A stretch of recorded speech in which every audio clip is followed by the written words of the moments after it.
You mention one small thing gently, almost as an afterthought, the kind of comment you immediately forget. Say that to 10 different people, and you get an ordinary shrug or a small defense. But say it to someone running on a specific kind of self-image, and the room detonated. The strange part is what you did next. An hour later, you were the one apologizing for a sentence you could barely even remember saying. You have probably replayed those words 100 times since, hunting for the end cruelty, and you never find it, because the bomb was never in your words at all. The size of the explosion has almost nothing to do with the size of what you said. That gap between a tiny trigger and an enormous response is the actual mystery. Back in the early 1970s, a psychoanalyst named Heinz Kohut gave this gap a name. He called it the narcissistic injury. It happens in a person who depends on feeling flawless. That grandiose, polished image is not a luxury for them. It is the fragile, load-bearing structure holding everything else up.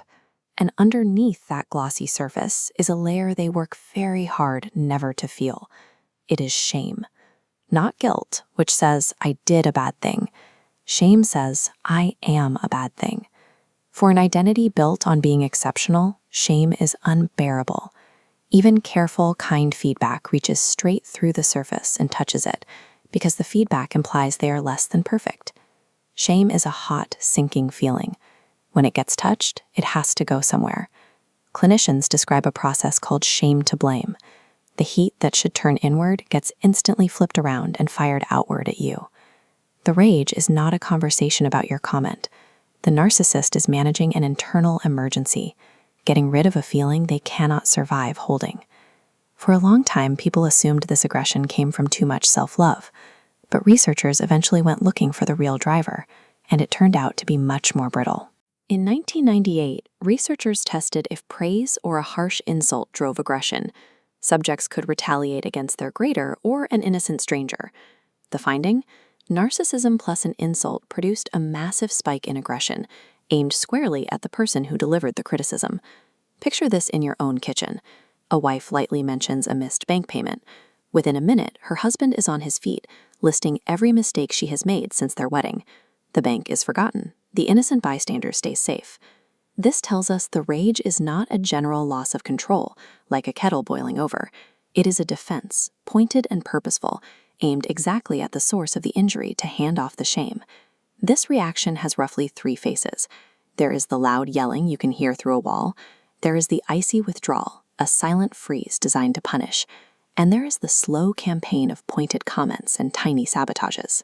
When you face any of these, your instinct is to lower your voice and choose the most generous wording possible to diffuse the moment. Often, it does the exact opposite. When someone is drowning in shame, your steadiness becomes a mirror. It quietly shows them that they are the one losing the thread, and that contrast deepens the wound they are running from. Knowing this will save you from believing you simply have not found the right calm words yet. There are no right words. You are running into a structure that treats all feedback as an assault.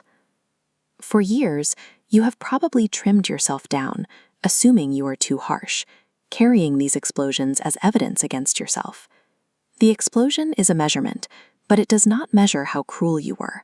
It measures how fragile the image is on the other side, and how much shame is buried just beneath the surface. So watch for the gap. Watch for the moment when a tiny conversational note produces an enormous, furious output. When the shame gets thrown at you, you do not have to catch it. You can notice the flip happening and decline to hand out an automatic apology just to keep the peace. You did not start a war by speaking. You touched a wound that was already there. Stop paying for someone else's hidden pain with your own peace.